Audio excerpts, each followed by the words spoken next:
Ya, Bapak Ibu, kita samakan waktu. Apakah jamnya semua menunjukkan pukul 7 tepat? Nah, sama. Sama ya. Sama. Bapak Ibu, kalau pukul 7 tepat artinya kita mulai ya. Sudah jamnya kita harus mulai. Ya, selamat malam Bapak Ibu semua yang baru saja bergabung. Ya, ada beberapa yang baru join. Nah, kita akan mulai persiapan perbincangan kita pada kesempatan malam hari ini, di malam hari yang bersuka cita ini, gimana kita akan membahas tentang potum dan salam. Apa sih potum dan salam itu?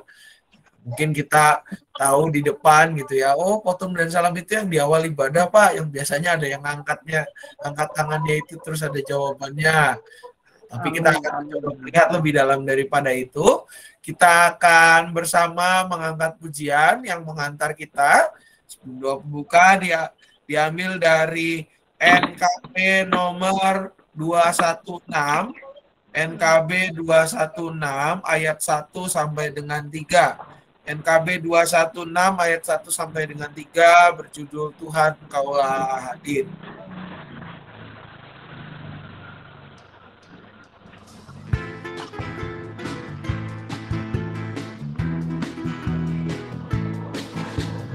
Tuhan, Engkau di dalam hidupku, sama dengan udara, ku hirup kasih-Mu.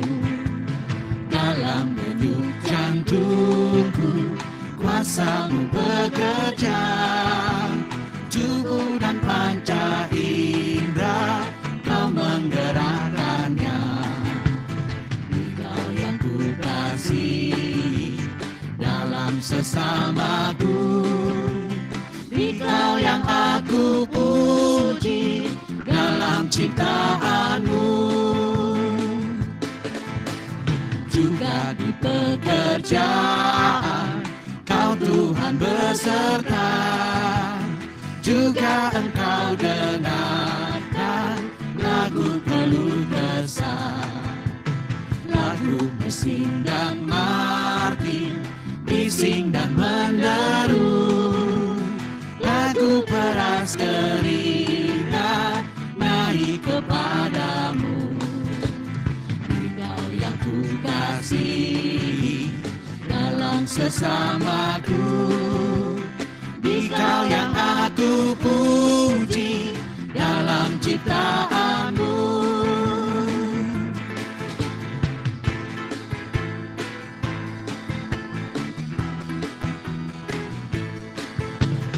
Di dalam suka duka Kau ingin beserta, turut memperjuangkan damai sejahtera.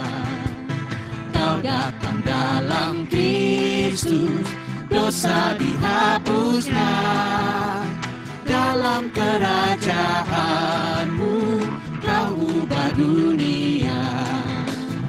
Engkau yang kasih dalam sesamaku, Engkau yang aku puji dalam ciptaan-Mu.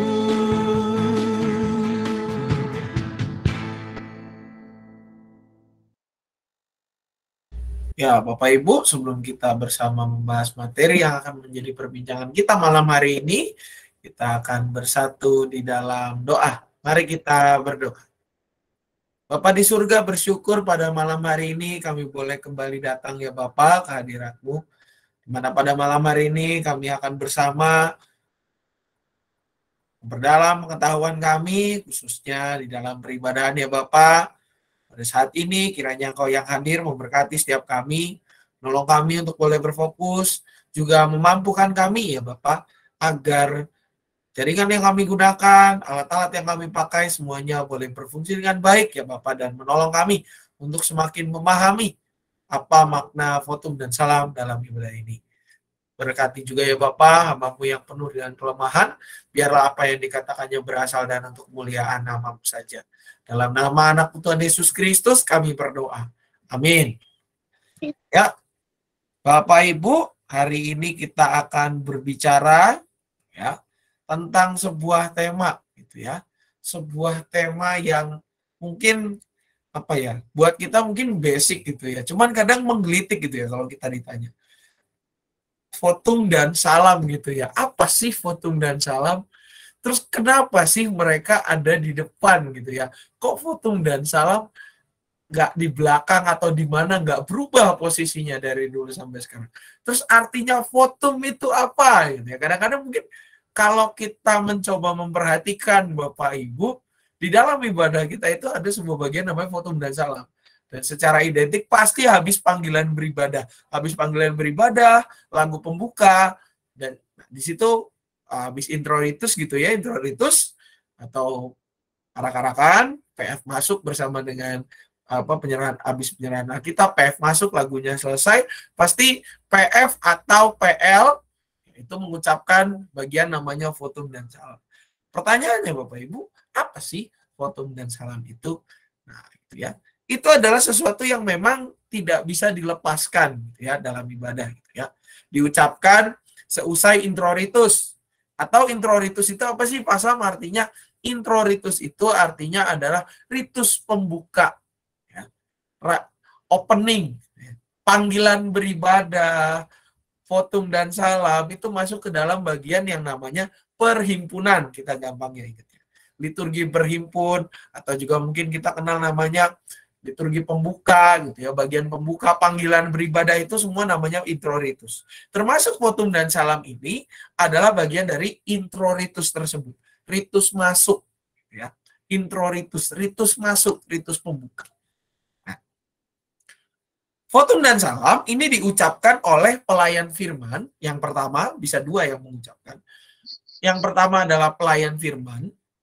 Yang kedua adalah pemimpin liturgi. Jadi kalau pelayan firman biasanya lebih di ibadah-ibadah minggu. Biasanya pelayan firman yang ngomong gitu ya. Yang khotbah, dia yang ngomong. Kalau ibadah-ibadah minggu, gitu, baktian-baktian minggu, atau beberapa kebaktian rumah tangga, biasanya pelayan firman yang akan mengucapkan fotum dan salam ini. Atau juga pemimpin liturgi pun bisa. Ya, mereka yang memimpin liturgi, mereka yang mereka yang menjadi, kita bahasa istilahnya gitu ya. Istilahnya sebenarnya salah gitu ya. Liturgos kita kenalnya gitu ya.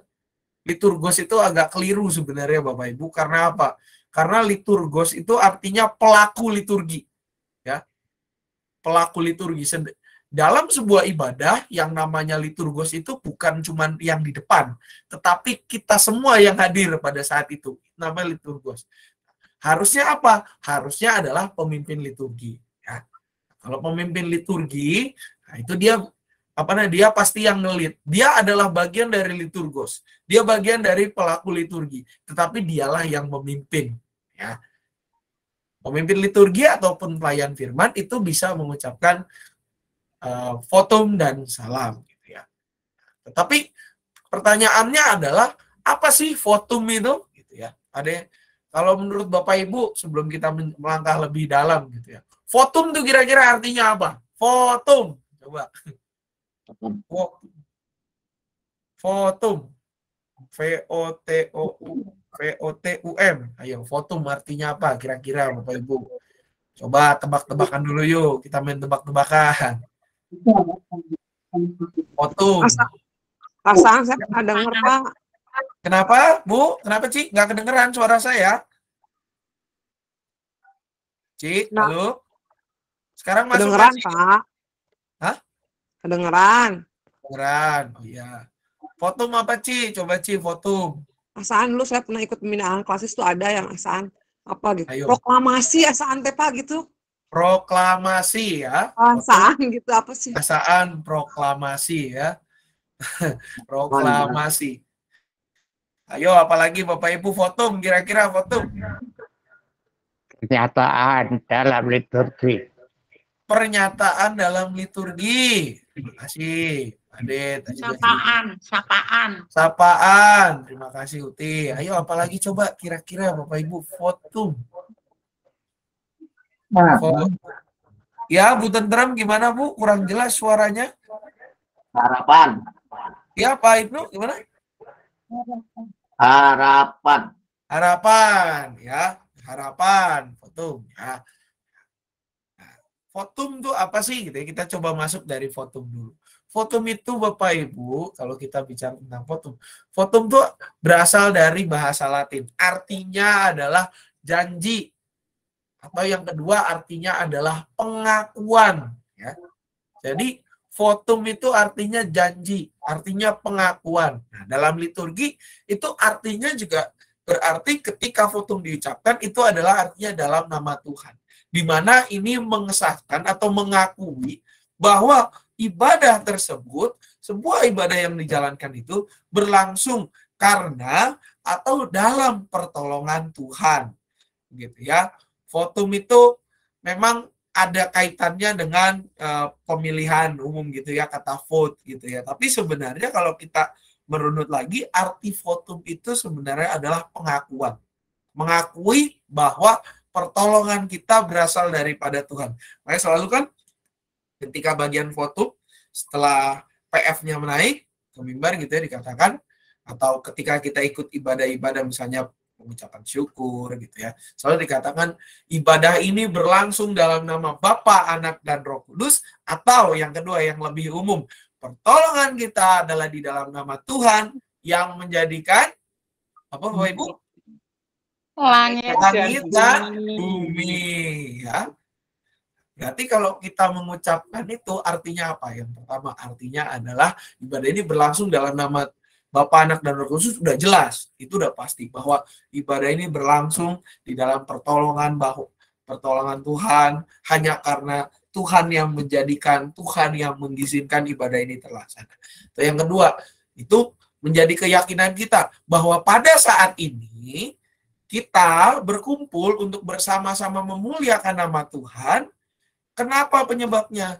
Karena pertolongan Tuhan saja yang mengumpulkan kita. Pertolongan Tuhanlah yang menyertai kita dari tempat di mana kita berasal, itu boleh berkumpul bersama-sama. Baik ibadah online maupun ibadah tatap muka. Pertolongan Tuhan, pertolonganku datangnya dari Tuhan yang menjadikan langit dan bumi. Kadang ada yang mengatakan versi lagunya seperti itu. Dasarnya dari mana pengakuan ini Bapak Ibu? Dasarnya berasal dari Alkitab, yaitu Kolose 3 ayat 17. Kolose 3 ayat 17 bunyinya demikian. Dan segala sesuatu yang kamu lakukan dengan perkataan atau perbuatan, lakukanlah semuanya itu dalam nama Tuhan Yesus, sambil mengucap syukur oleh Dia kepada Allah Bapa kita. Oleh karenanya, votum itu juga berisi ungkapan syukur. Ungkapan syukur apa? Ungkapan syukur bahwa kita telah disertai oleh Tuhan melalui masa-masa seminggu lah kurang lebih. Hidup kita disertai oleh Tuhan. Kita bersyukur kepada Dia yang telah mempersatukan kita. Dan juga apa? Dasarnya adalah termasuk ibadah ini kita lakukan dalam nama Tuhan Yesus. Ibadah kita, kegiatan hidup kita, semuanya, karena kan di dalam ibadah itu tidak hanya perkataan, tapi juga ada perbuatan, ya, ada berdiri. Paling basicnya adalah berdiri dan duduk paling dasarnya. Tapi lebih daripada itu kan kadang kita juga ada bagian yang harus kita respons, ya, harus kita jawab. Ada lagu-lagu yang kita nyanyikan bersama-sama, ada bagian yang bergantian kita lakukan. Segala sesuatu yang kita lakukan itu, termasuk ibadah kita yang menjadi persembahan hidup kita yang sejati, itu harus dilakukan dalam nama Tuhan. Inilah yang menjadi dasar votum kita. Dengan mengatakan bahwa pertolongan kita adalah di dalam nama Tuhan yang menjadikan langit dan bumi. Dasarnya itu dari situ. Bahwa segala sesuatu yang kita lakukan, itu semua harus dilakukan dalam nama Tuhan Yesus sambil kita mengucap syukur. Kenapa kita mengucap syukur? Karena Tuhan memberi kepada kita kesempatan untuk melakukan tugas dan panggilan itu. Melakukan panggilan kita sebagai umat yang percaya kepada. Nah, oleh karenanya, ada sikap-sikap yang harus kita lakukan. Bagaimana respon umat yang seharusnya ketika votum? Karena kadang-kala ada saja orang yang kurang mengerti bagian ini. Jadi ya, entah dia baru datang gitu ya. Saya suka mengamati kalau ibadah ya, pada bagian votum baru datang misalnya gitu ya, baru nyampe karena terlambat, langsung duduk gitu ya, duduk dulu sebentar, padahal itu adalah bagian votum dan salam. Duduk dulu dan di situ di liturgi harusnya dia berdiri gitu ya. Kadang kala ada yang seperti itu. Atau juga misalkan ketika bagian salam dia baru masuk gitu ya. Masuk langsung duduk. Karena apa? Karena kebiasaan kita, kalau saya coba perhatikan begitu ya, kebiasaan umat ketika mengikuti ibadah umumnya adalah masuk langsung duduk saat teduh ya. Itu sebuah kebiasaan. Namun kalau kita lihat kalau misalkan walaupun terlambat itu tidak disarankan dan sangat tidak istilahnya kurang berkenan lah. Kita kan kalau ibadah tuh harusnya ya kita menyediakan diri, menyediakan waktu, semua udah kita udah siapkan lah. Ya ada baik, sangat didukung untuk tidak terlambat gitu ya ibadah. Nah, tetapi kalau memang kejadiannya datang terlambat, apalagi masuk di bagian votum, gimana sih harusnya kita, atau bahkan ketika kita tidak terlambat pun, bagaimana respon kita ketika bagian votum yang seharusnya? Yang pertama sudah seperti yang saya katakan tadi, sikap berdiri. Atau bagi mereka yang mengalami keterbatasan dalam hal fisik, tidak dapat berdiri, mereka menegakkan posisinya.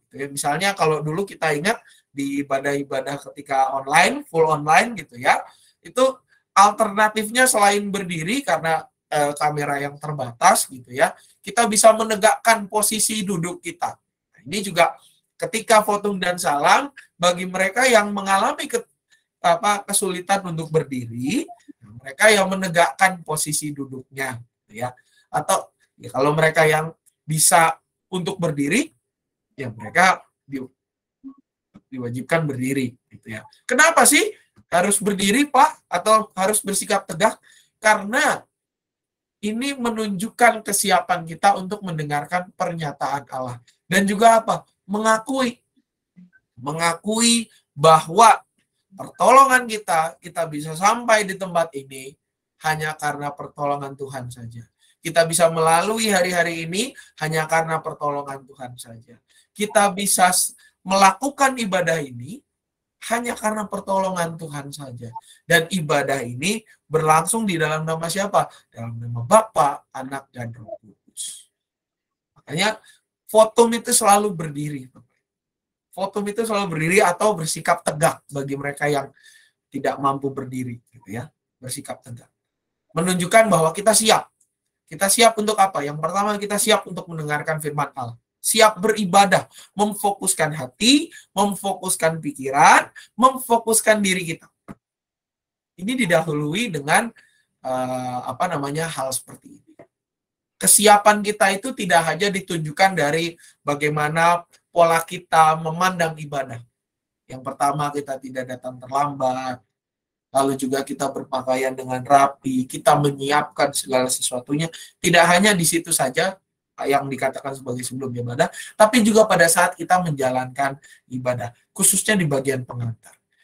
Ketika kita berdiri atau kita menegakkan tempat duduk, menegakkan posisi duduk kita dalam bagian votum, itu menunjukkan bahwa kita siap untuk beribadah.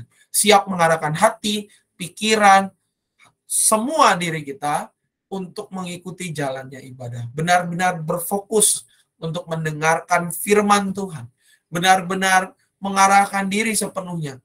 Bukan istilahnya badannya ada di situ, tetapi pikirannya kemana-mana, melainkan pikiran dan badannya itu hadir di situ. Makanya inilah yang nanti menjadi kesambungannya gimana? Sambungannya adalah misalkan dalam ibadah ada orang yang bermain HP atau kenapa, atau misalnya dalam ibadah dia melakukan hal-hal yang lain, kenapa ditegur? Dasarnya itu. Karena apa? Dia harus memfokuskan hati, memfokuskan pikiran, memfokuskan semuanya itu di dalam ibadah tersebut. Dari votum aja kalau dia misalkan mungkin tidak berdiri atau gimana, Nah, ini bisa jadi mungkin dia kurang paham atau tentang makna votum dan salam, atau yang kedua, ya memang dia kurang, istilahnya kurang mempersiapkan diri untuk menghadiri ibadah tersebut. Nah, juga apa? Selain berdiri atau tegak, ini yang merespon, mengatakan, ya, kenapa dikatakan mengatakan atau menyanyikan? Karena kalau ibadah kita mungkin biasa menyanyikan amin 3 kali. Namun kalau di dalam misalkan ibadah-ibadah rumah tangga, pengucapan syukur, atau kedukaan, ya, pengenangan, itu kan istilahnya dipersingkat, diringkas lah. Rangkaian ibadahnya diringkas, gitu ya. Aminnya tidak mesti dinyanyikan, jadi dikatakan misalnya pertolongan kita adalah dalam nama Tuhan yang menjadikan langit dan bumi, amin. Ya, mengatakan amin. Kenapa perkataannya harus amin, Pak? Nah, kenapa perkataannya harus amin? Karena ungkapan amin itu adalah simbol keyakinan. Keyakinan dan kepercayaan kita bahwa setiap langkah hidup kita, semua yang terjadi di dalam hidup ini adalah seturut dengan kehendak Tuhan. Semuanya seturut dengan kehendak Tuhan. Supaya apa? Supaya kita belajar untuk mengenal semakin dekat padanya. Setiap langkah hidup kita adalah pertolongan. Dan juga apa? Respon umat yang ketiga, yaitu tidak memejamkan mata. Nah, ini Bapak Ibu, kadang beberapa masih masih kurang pahamnya di bagian ini gitu ya. Pada saat votum maupun salam, ada baiknya kita tidak memejamkan mata, tetapi kita menundukkan kepala kita. Menundukkan kepala. Kenapa? Karena votum maupun salam nanti di belakang, itu bukanlah doa.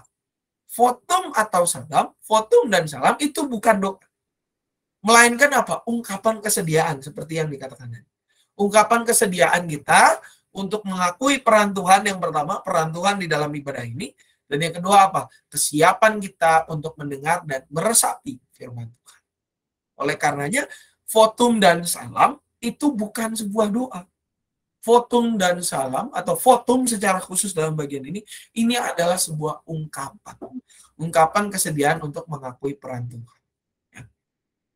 Kalau memejamkan mata kan identiknya dengan doa. Nah, kalau votum ini bukanlah sebuah doa. Nanti ketika pengakuan dosa, diberi waktu untuk merenungkan sejenak. Nah, disitulah barulah kita memejamkan mata. Gitu ya. Karena votum itu bukanlah doa. Votum adalah ungkapan kesediaan. Nah, bagaimana dengan salam, gitu ya? Salam itu apa sih, Pak? Gitu ya. Salam itu apa ya? Apakah salam yang seperti di hari Jumat, sapaan malam, atau bagaimana? Ya. Nah, ternyata salam di dalam bagian ini, Bapak Ibu, bukan salam yang artinya setiap hari Jumat ya. Setiap hari Jumat jam 7 gitu ya. Bukan yang itu ya. Salam di bagian ini artinya sapaan atau pernyataan dari Allah yang disampaikan ya. Disampaikan melalui siapa? Melalui pelayan firman atau mereka yang menjadi pemimpin liturgi. PF pelayan firman atau PL pemimpin liturgi. Di mana dalam salam ini yang disampaikan apa? Yang disampaikan adalah penyertaan dan pimpinan Allah yang menyertai serta memimpin kehidupan setiap orang yang percaya, termasuk menyertai ibadah yang berlangsung. Makanya kan selalu dikatakan, Tuhan kita adalah dalam nama Tuhan yang menjadikan langit dan bumi. Salamnya setelah kita nyanyi amin 3 kali, kalau ibadah ibu kan selalu Tuhan beserta saudara. Nah, betul. Itu balasannya. Tuhan beserta saudara. Dan ini identiknya dengan apa? Identiknya dengan mengangkat tangan. Gitu. Sangat identik dengan mengangkat tangan ketika salam. Tuhan beserta saudara. Dan beserta saudara juga. Nah, Pak Sam, berarti kalau misalnya mengangkat tangan, apakah hanya khusus pendeta? Atau juga pemimpin liturgi yang non-pendeta boleh mengangkat tangan? Nah, ini juga sesuatu yang menarik, Bapak Ibu. Karena apa? Karena di dalam salam, ketika salam dinyatakan, pasti PL dan PF itu idealnya dia mengangkat tangannya seperti tadi. Namun, mengangkat tangan dalam bagian ini bukan seperti nanti di akhir. Seperti nanti pada saat pemberian berkat. Ya, ini beda. Ini lebih bebas. Karena ini sebuah salam. Karena tangan yang diangkat itu merupakan bukan simbol berkat, melainkan simbol sapaan. Seperti orang yang kalau misalkan hai gitu ya Bapak Ibu ya. Nah, kalau hai kan pasti tangannya kita begini-begini gitu ya. Kita angkat tangan kita. Nah, ini ketika pada saat habis foto yang pertama, pada saat salam dinyatakan, itu pasti mengatakan seperti apa? Seperti itu. Damai Tuhan beserta saudara. Sama kayak kita ngomong hai, halo Bapak Ibu, shalom gitu ya. Nah, itu kan pasti ya adalah gerakan mengangkat tangan itu. Itu simbolnya adalah simbol hai, Bapak Ibu. Jadi, kenapa pada saat salam, istilahnya pada saat salam itu PL, ya, pemimpin liturgi gitu ya, yang bukan pendeta, atau PF yang penatua khusus atau yang bukan pendeta boleh mengangkat tangan. Karena apa? Karena ini bukan ungkapan berkat. Ya, ini bukan ungkapan berkat. Ini adalah ungkapan salam, seperti orang mengatakan hai atau halo. Gitu. Ini bedanya ya Bapak Ibu. Nah, kalau pada saat ungkapan berkat memang itu istilahnya, kalau memang pada saat berkat dibacakan, yang boleh mengangkat tangan adalah mereka yang telah ditahbis. Contohnya pendeta, boleh mengangkat tangan. Di luar daripada itu, ya boleh. Belum boleh, ya bukannya tidak boleh, tapi belum boleh karena mereka belum ditahbis. Nah, tapi kalau pada saat salam, itu boleh mengangkat tangan. Karena apa? Simbol keramahan, ya. Kalau kita lihat orang di jalan gitu ya, dada-dada itu kan begitu. Halo, halo semuanya. Selamat pagi, selamat siang, selamat sore, selamat malam. Itu simbol keramahan. Simbol mengatakan hai. Bahwa Tuhan pun menyapa lewat kita. Kalau salamnya cuman damai Tuhan beserta saudara, tangannya nggak diangkat gitu ya. Atau bahkan matanya nggak ngelihat, itu kan kita nggak enak. Sama kayak kita cuman ngomong sama orang yang ketemu sama kita, halo. Tapi nggak ada gestur atau bahasa tubuh yang ingin menyapa orang tersebut. Kan nggak enak, Bapak Ibu. Nah, kalau misalkan ada gerakan angkatan tangan pada saat salam, bukan berkat ya, sekali lagi Bapak Ibu, salam dinyatakan, itu kan lebih enaknya. Damai Tuhan beserta dengan saudara. Kan sama kayak kita kalau misalnya melihat pawai yang angkat tangan begitu kan, salamnya seperti itu, simbol menyapa bahwa Tuhan menyapa lewat siapa? Lewat pemimpin liturgi atau pelayan firman pada saat itu. Nah, juga apa? Bagaimana dengan umatnya? Ya, kalau tadi pemimpin liturgi atau pelayan firmannya seperti itu, umatnya merespon seperti tadi yang Uti katakan.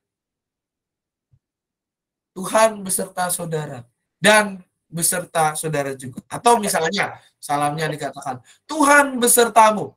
Lalu jawabnya dan sertamu juga. Atau dan juga besertamu. Kenapa direspon? Karena apa? Ini supaya shalom atau damai atau salam yang membawa damai sejahtera itu bisa tersebar kemana-mana. Dan juga ibarat kata begini, kenapa salam itu direspon? Ada sebuah jawaban yang menarik gitu. Karena ada yang bertanya gitu, Pak, kenapa sih salam itu harus direspon? Jawaban mudahnya satu, Bapak Ibu. Apakah pengkhotbah atau pemimpin liturgi yang menjadi alat Tuhan itu tidak boleh mendapatkan damai sejahtera? Harusnya dia juga mendapatkannya. Karena apa? Karena sesama kita, cuman dipakai oleh Tuhan. Makanya salam itu berbalasan. Dan di dalam liturgi kita, selalu ada ruang partisipasi, baik dari umat maupun dari pemimpinnya. Karena apa? Memang dimensi liturgi kita adalah berbalasan. Saling merespons, seperti dialog, seperti pembicaraan. Salam pun juga demikian. Kalau salam kita nggak dibalas sama orang, dalam tanda kutip, kita ngasih salaman tangan tapi orangnya yang satunya nggak mau berjabatan tangan sama kita, kan nggak enak. Tapi kalau misalkan kita bisa saling berjabat tangan atau bahkan kita merespon salam itu, misalnya kita yang satunya halo, selamat pagi, nah yang satunya juga sama-sama merespon selamat pagi juga, itu kan akan lebih baik. Damai sejahtera itu dirasakan oleh dua belah pihak. Nah, dan juga apa? Sekali lagi Bapak Ibu, ketika salam dan votum dan salam dinyatakan, itu ada satu sikap yang harus konsisten. Kalau tadi votum itu adalah menundukkan kepala, sedangkan salam, nah ini yang berbeda. Salam ini apa? Harus saling kontak mata. Makanya ketika salam, sangat dianjurkan untuk tidak memejamkan mata pada saat bagian votum dan salam. Kenapa? Karena pada saat votum kita mengakui kebesaran Tuhan, makanya kita menundukkan kepala. Pada saat menyatakan salam, kita kalau bisa kontak mata dengan si pemberi salam itu. Karena apa? Karena ini adalah sapaan. Kalau kita menyapa orang tapi nggak direspon balik, kan nggak enak Bapak Ibu. Misalnya saya ajak ngobrol, Bu, besok, halo Ibu, selamat pagi. Yang satunya cuma ngadepnya ke yang lain, ngomong aja, ya pagi gitu ya. Seolah-olah kita dicuekin, kan tidak enak. Begitupun di dalam ibadah. Ketika kita menyatakan salam, baiknya kita juga apa? Menatap orang yang menyapa. Sama seperti waktu kita salam damai dulu Bapak Ibu. Zaman yang masih kita salaman satu dengan yang lain. Kalau kita salam damainya nggak menatap mata satu dengan lain, kan tidak ada interaksi. Kayak kita salaman cuma formalitas. Kan nggak enak feelingnya. Malah tidak damai sejahtera di situ. Ih, kamu nyuekin saya. Kan gitu. Nah, ini pun juga sama. Ketika salam dinyatakan, maka kita saling menataplah di situ. Damai Tuhan beserta saudara. Dan juga besertamu itu juga saling menatap. Itu akan lebih baik. Karena apa? Di sini yang dibawa pesan Tuhan. Bukan pesan manusia. Dan juga Bapak Ibu, kenapa diletakkan di awal ibadah? Pak, kenapa nggak ditaruh di belakang votum dan salam? Ini kembali lagi seperti yang di dalam Kolose 3 ayat 17 tadi, Bapak Ibu. Bahwa votum dan salam ini menjadi simbol ibadah yang diselenggarakan terjadi hanya karena pertolongan Tuhan, dan isinya secara khusus isi dari ibadah kita itu isinya adalah sapaan Tuhan. Isinya adalah firman Tuhan. Yang apa? Yang nanti menyadarkan kita. Menyadarkan kita. Sapaan Tuhan kepada setiap umatnya yang menyadarkan setiap kita. Tidak hanya menolong kita untuk mengakui kesalahan dan dosa kita, tetapi juga menolong kita untuk hidup di jalan yang baru, gitu ya.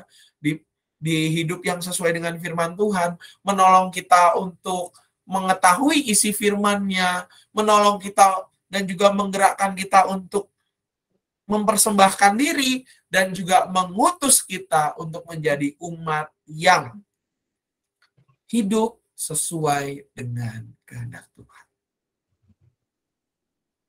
Itu Bapak Ibu, mengapa votum dan salam begitu penting di dalam ibadah.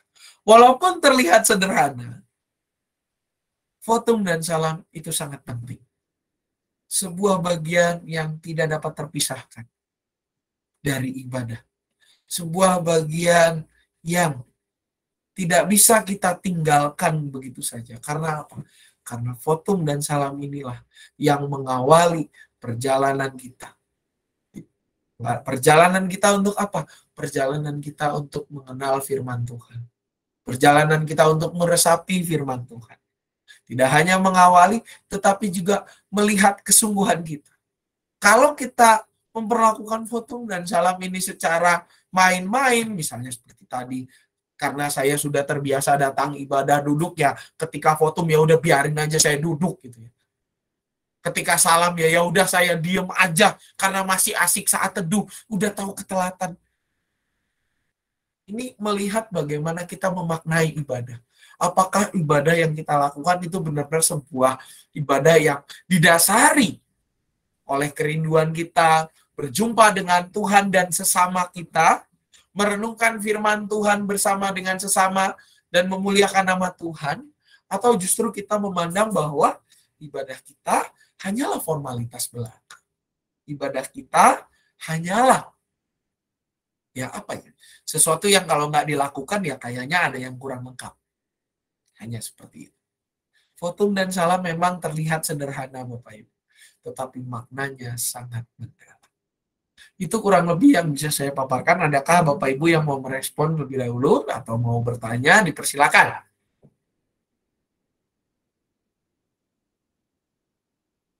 Silakan, Cik. Jadi kalau kesiangan pas waktu salam, mending kita langsung berdiri aja, Pak. Betul, Cik. Mending langsung berdiri. Baru tahu saya. Iya, tuh. Kan di liturgi.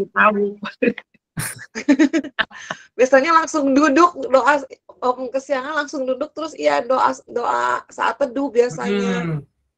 Nah, kalau kita mengingat liturgi kan saat teduhnya ada di depan. Nah, kalau misalkan kita masuk duduk gitu ya, Cio, masuk nih, tiba-tiba langsung duduk gitu ya. Orang-orang berdiri, kan unik. Oh, istilahnya dari awal. Oke Pak. Gitu.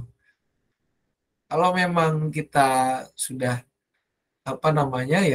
datangnya pada saat fotum dan salam, ya kita istilahnya kalau kita masih datangnya fotum dan salam tapi kita melakukan salat teduh terlebih dahulu, itu kan sudah ke-skip berarti momen yang harusnya kita lakukan sebelumnya.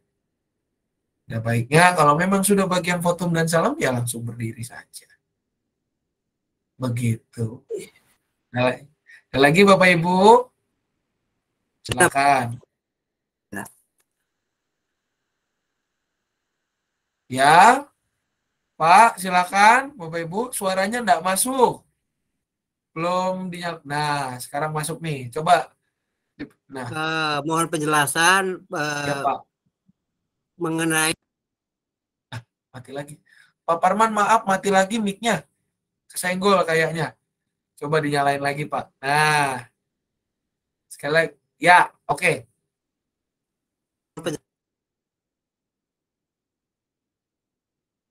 Maaf Pak, putus-putus. Coba di mic-nya dinyalain aja, dibuka aja gitu.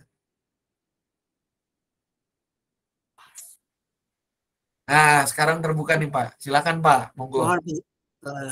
Nama Suparman Pak. Ya, silakan Pak, monggo Pak. Mohon penjelasan Pak Pendeta, kenapa foto pertama itu dengan tangan satu dan tidak menunjuk ke depan, sedangkan terakhir itu dengan berkat tangan dua ditumpang diayunkan ke depan. Terima kasih Pak atas penjelasannya. Mohon penjelasannya. Ya, terima kasih Pak Parman pertanyaannya. Jadi begini Bapak Ibu ya. Pertanyaan menarik ya. Kenapa kalau pada saat pada saat salam tangannya cuma satu? Dan salam. Kenapa pada saat berkat tangannya dua? Bukan berkat. Ya, gitu ya pertanyaannya. Itu menarik Bapak Ibu. Berarti Pak Parman sangat memperhatikan gitu ya ibadah kita. Kalau berkat, Bapak Ibu, kalau berkat, kenapa berkat? Saya mulai dulu dengan berkat. Ya. Kenapa berkat itu tangannya dua, gitu ya? Atau karena memang kalau kita bicara tentang berkat, Bu, berkat itu kan memang istilahnya semuanya gitu ya. Berbeda dengan salam. Kalau salam itu kan lebih identiknya dengan hai. Halo. Hai. Halo. Nah, kalau halo itu kan memang orang umumnya jarang yang sampai 2 tangan gitu ya. Jarang. Kecuali salamnya itu orang yang sampai, gimana gitu ya. Nah, itu kalau orang nonton konser atau apa, nah itu sampai 2 tangan itu, ya itu terserah dia. Tapi umumnya kalau kita mengatakan halo, biasanya kita mengatakan hanya dengan 1 tangan. Halo, selamat pagi, selamat siang, selamat sore. Biasanya hanya dengan 1 tangan. Atau kita memberikan penghormatan gitu ya. Pagi Pak, biasanya kalau di kemiliteran seperti itu. Nah, berbeda dengan berkat. Kenapa berkat tangannya 2? Karena kalau berkat itu kan semua, ya, mencurahkan semua yang Tuhan berikan. Itu momen di mana sang pengkhotbah, khususnya mereka yang sudah ditahbis, pengkhotbah yang sudah ditahbis, itu apa ya? Mencurahkan lah istilahnya, memberikan berkat itu yang Tuhan menjadi saluran, menyalurkan berkat yang berasal dari Tuhan secara penuh kepada umat. Gitu. Makanya disimbolkannya dengan tangannya 2. Karena apa? Karena ya yang menjadi saluran itu tangannya dia. Tangan kita kan cuma 2. Kita mengarahkan tangan kita kepada umat. Supaya apa? Supaya berkat yang berasal dari Tuhan itu bisa menyalur semua. Memperlengkapi umat untuk bisa mereka semakin siap untuk diutus. Ketika mereka keluar dari ruang ibadah, kembali kepada kehidupan keseharian, mereka diperlengkapi dengan berkat Tuhan yang menolong mereka untuk apa? Melakukan firman Tuhan dalam hidup kita sehari-hari. Berbeda dengan salam. Kalau salam itu identik dengan 1 tangan. Nah, ini sebuah sapaan gitu ya, sebuah sapaan. Halo, selamat pagi Bapak Ibu. Jarang yang sampai gini-gini gitu ya, agak jarang memang. Ada beberapa yang melakukan tapi tidak umum begitu, Pak. Jadi lebih umum dengan yang 1 tangan seperti ini, melambaikan tangan lah begitu. Kalau salam itu kan juga melambaikan. Begitu Pak Parman kurang lebih yang bisa saya sampaikan.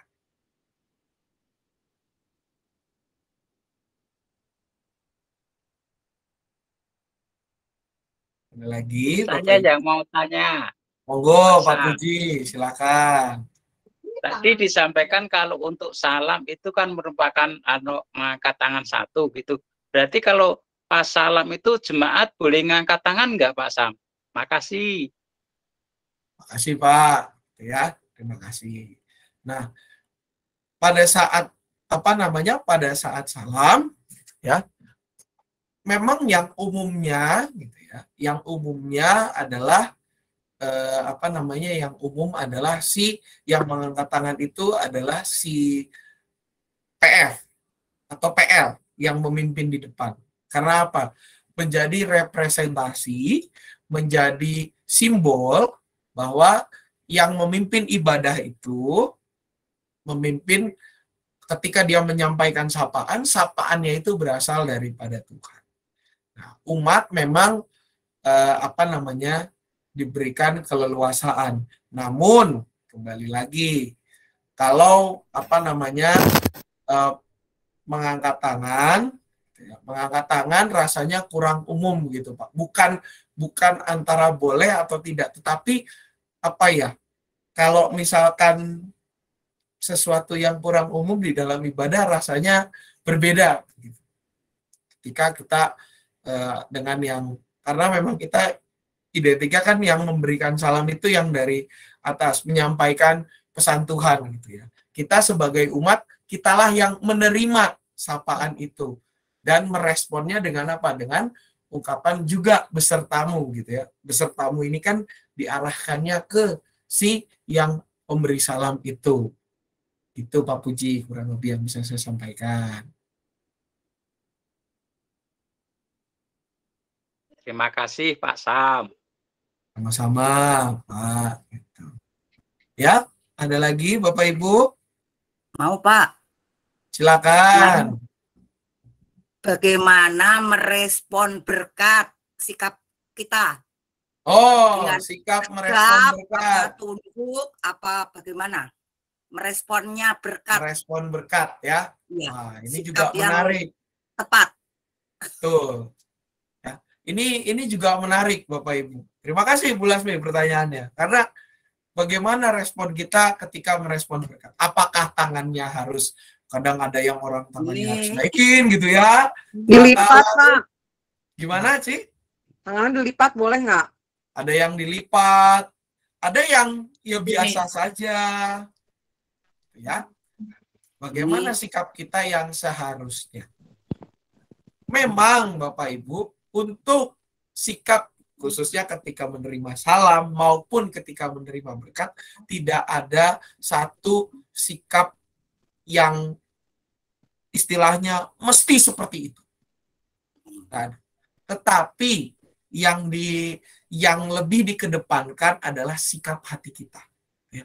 Mau tangannya kita melipat seperti ini, seperti tangan orang berdoa. Mau tangannya kita membuka seperti ini, seperti ya menerima sesuatu. Atau ketika kita tangannya kita ya biasa saja seperti orang tegap, selama hati kita terarah kepada Tuhan. Makanya selalu diawali dengan arahkanlah hatimu kepada Tuhan. Jadilah saksi Kristus, syukur kepada Allah dan terpujilah Tuhan. Ketika kita bisa mengarahkan hati kita kepada Tuhan secara penuh, kalau hati kita sudah terarah, maka hal-hal tadi tidak menjadi soal. Karena apa? Pada dasarnya sikap badan itu esensinya adalah membantu kita. Sama seperti orang berdoa. Ada orang yang berdoanya tidak bisa bersuara. Dia hanya bisa di dalam hati. Ada orang yang bisanya bersuara. Sikapnya seperti apa yang benar? Tuhan Yesus tidak mengatakan. Dia cuma hanya mengatakan begini, masuklah ke dalam ruangan, kuncilah pintu. Bukan kamu harus berdoa ngomong secara keras-keras bahwa berdoa dalam hati itu salah. Enggak. Tapi apa? Artinya ketika kita berdoa itu yang paling utama. Sama juga ketika kita menerima berkat. Kalau sikap hati kita pada saat berkat, kita terarah penuh pikiran kita kepada Tuhan, mengarahkan hati dan pikiran kita pada saat mengarahkan hati dan pikiran kita pada saat itu, gitu ya, terarah ke sana. Mau tangannya kita terlipat maupun tidak, itu tidak akan mengganggu. Tapi kan kita ya ada sebagai manusia kadangkala ya perlu bantuan. Ada yang nyaman dengan tangan seperti ini, seperti dilipat, itu tidak masalah.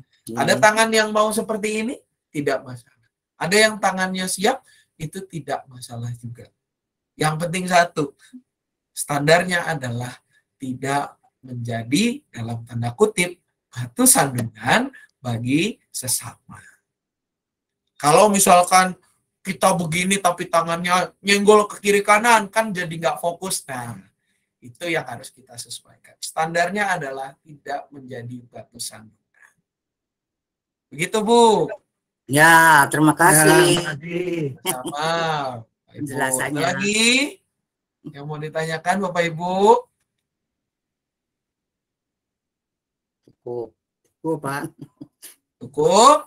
Nah, ya, kalau sudah cukup, Bapak Ibu, biarlah materi ini harapannya adalah semakin kita memahami makna atau ornamen-ornamen ataupun bagian-bagian dalam liturgi, ini bisa menolong kita untuk apa? Semakin berfokus di dalam ibadah.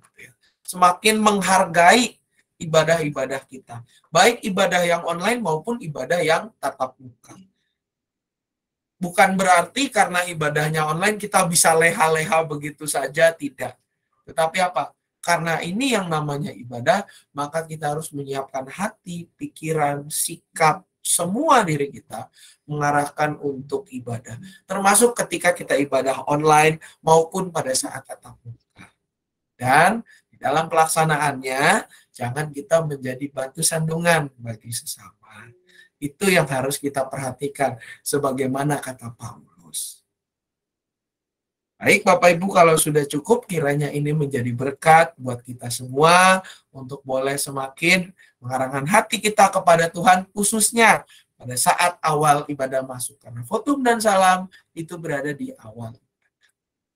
Baik, kita akan masuk kepada bagian doa syafaat Bapak Ibu. Ada beberapa pokok doa yang akan kita doakan pada kesempatan malam hari ini. Yang pertama, kita berdoa untuk proses pemulihan dari rekan-rekan kita, yaitu Dian, Saudari Dian, Mas Dani, Ibu Sumina, Ibu Cindy, istrinya Pak Eko Ramelan yang juga dalam masa pemulihan, dan mungkin juga ada rekan-rekan lain yang belum disebutkan, boleh diinfokan ke saya. Juga kita pasti berdoa buat bangsa dan negara kita, buat gereja kita, khususnya persiapan memasuki pekan keluarga, lalu juga kita persiapan untuk sekolah minggu, pekan keluarga, sekolah minggu kelas Daniel Esther bulan November gitu ya. Juga kegiatan-kegiatan persekutuan kita yang selama ini berjalan, mau onsite maupun online. Juga untuk minggu depan, di mana lansia pada pukul 10 secara onsite PRT-nya di ruang lansia sebelah, kita juga doakan agar boleh berjalan. Itu saja Bapak Ibu, ada yang mau ditambahkan?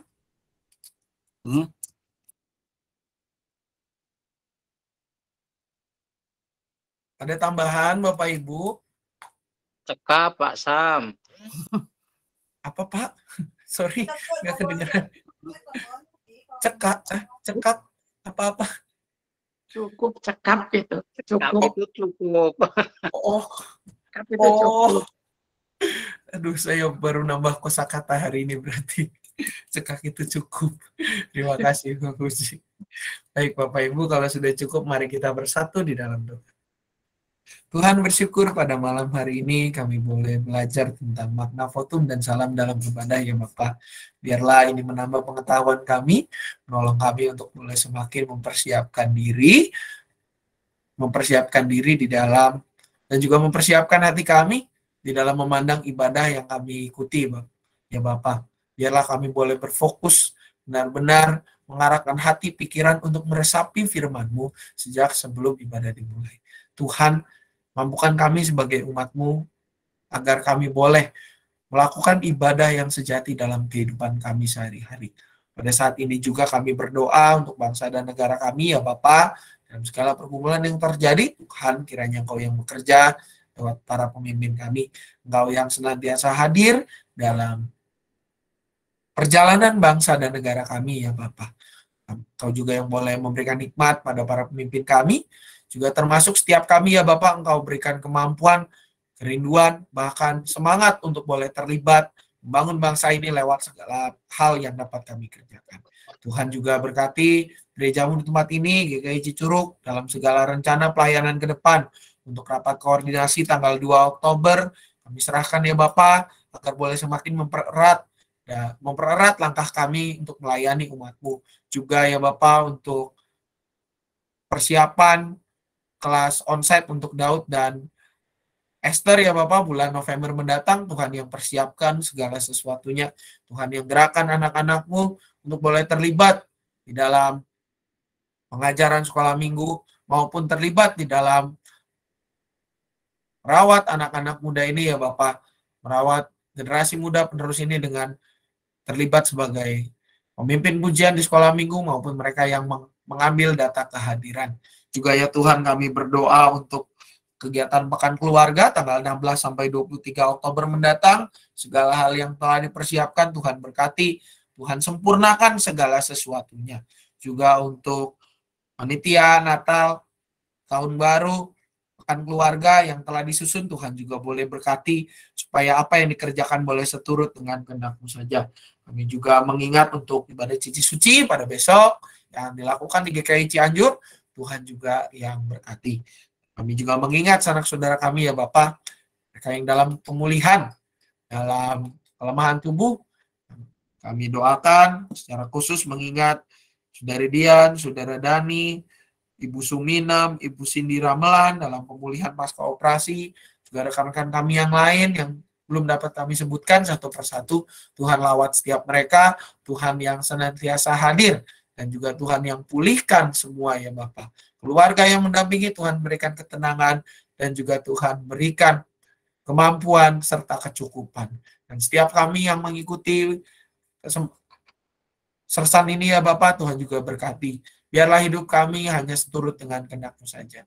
Bentuklah kami agar menjadi umat-Mu yang setia, pelayan-pelayan-Mu yang setia ya Bapak.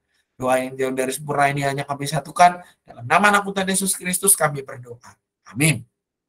Kita akan menutup sersan ini Bapak Ibu serta saudara-saudara sekalian dengan sebuah pujian yaitu NKB 197 yang berjudul Besarlah Untungku. NKB 197.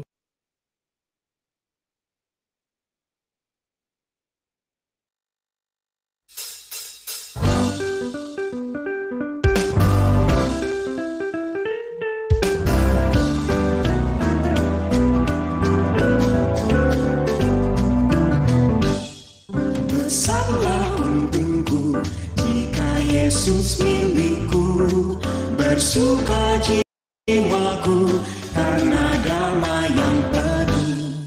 Meskipun angin keras badai dunia menderu, tak goyah hatiku karena Yesus milikku. Benar-benar besarlah untungku, benar-benar besarlah untungku, benar-benar besarlah untungku ketika Yesus sempurna tetap milikku. Sekarang hidupku sungguh mulia benar, di dalam kasih-Nya ku selalu bergema. Janjinya ku dengar karena Yesus milikku, ku sambut datang-Mu dalam rumah Bapa-Ku. Benar-benar besarlah untungku, benar-benar besarlah untungku, benar-benar besarlah untungku ketika Yesus sungguh tetap milikku.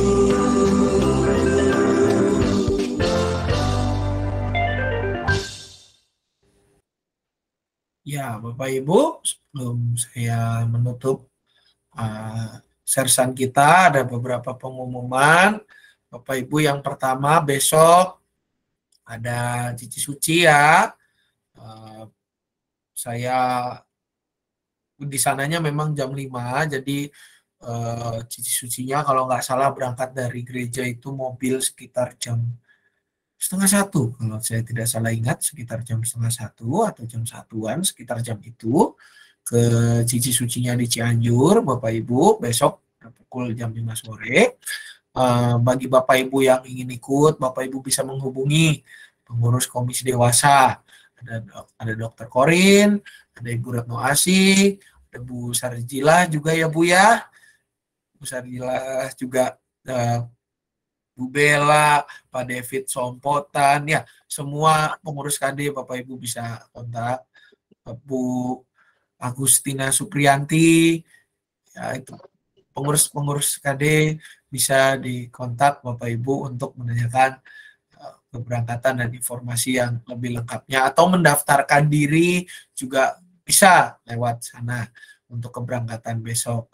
Karena rencananya mengingat ada perbaikan jalur ya di Sukalarang sampai dengan Sukaraja, itu ada perbaikan jalur, jadi besok rencananya untuk ke Cianjur agar tidak terjebak kemacetan, plan perjalanannya adalah memutar lewat Puncak.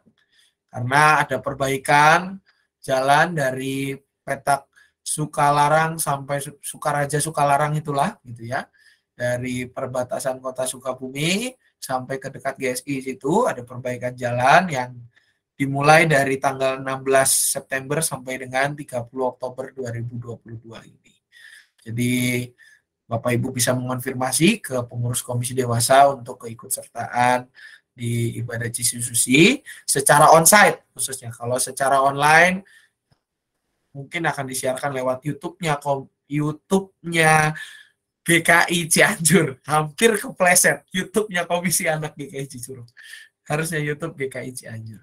Juga Bapak Ibu mengingatkan untuk baptis anak ya. Baptis anak bulan November, pendaftarannya sudah sebentar lagi. Tolong diingatkan ke semuanya supaya boleh mengambil formulir dan mengembalikan paling lambat tanggal 25 September, pembinaan baptis pada tanggal 8 Oktober secara online, dan juga percakapan majelis jemaat akan diatur berikutnya. Juga perlengkapan formulir baptisnya tolong dilengkapi Bapak Ibu. Ada akte lahir anak atau surat keterangan lahir, juga fotokopi kartu keluarga, dan juga surat pengantar baptis bagi yang bukan anggota GKI Cicurug atau menitipkan baptisnya. Juga Bapak Ibu untuk ibadah Minggu seperti biasa pada pukul 7 dan pukul 9, ibadah Minggu akan dipimpin oleh Penatua Modi, ya, Penatua Modi Tiko Pradana dari GKI Cibadak untuk ibadah Minggu jam 7 dan jam 9. Ibadah sekolah minggu secara online kelas Daniel dan Esther, Batita sampai TK secara online pada pukul 8, kelas Daud ya kelas 1-2 SD sampai kelas Immanuel 1-2 SMP secara onsite pada pukul 9, ibadah remaja pada pukul 9, dan secara khusus karena ini minggu keempat pada tanggal 25 besok ada ibadah pemuda pada pukul 11.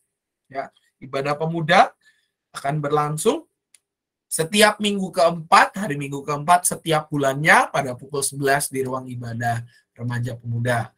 Bagi Bapak Ibu yang anak-anaknya usianya dewasa muda atau masih golongan-golongan pemuda, mohon diingatkan gitu ya. Yang cucu-cucunya remaja atau sekolah minggu kelas Daud sampai dengan Immanuel diingatkan juga supaya supaya ikut kelas secara onsite.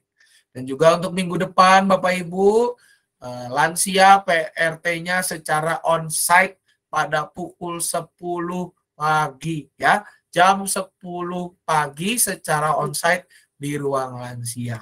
Tanggal 24 hari Sabtu juga ada kegiatan lansia di rumahnya Uti dengan judul Botram. Judulnya Botram gitu ya, Bapak Ibu. Ya enggak lansia aja yang jadi apa tuh? Semua aja. Yang mendengar. Oh, yang mendengar saja. Baik. Ya, tanggal 24 jam 10 ya, Ti ya, benar ya? 10. Jam 10 gitu ya. Jam 10 pagi. Ya, lansia minggu depan PRT-nya secara onsite ya Bapak Ibu jam 10 pagi. Jadi mohon tidak terlambat maupun tidak salah informasi gitu ya. Mohon diingatkan ke rekan-rekan sejawatnya juga. Itu saja kalau dari saya. Bapak Ibu yang lain ada pengumuman, dipersilakan. Ada pengumuman Bapak Ibu?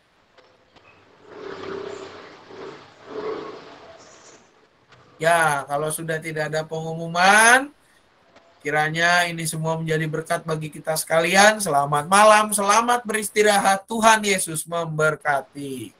Terima kasih Pak. Terima kasih Pak Sam. Terima kasih, selamat malam juga. Terima kasih Bapak. Selamat Semuanya. malam semuanya.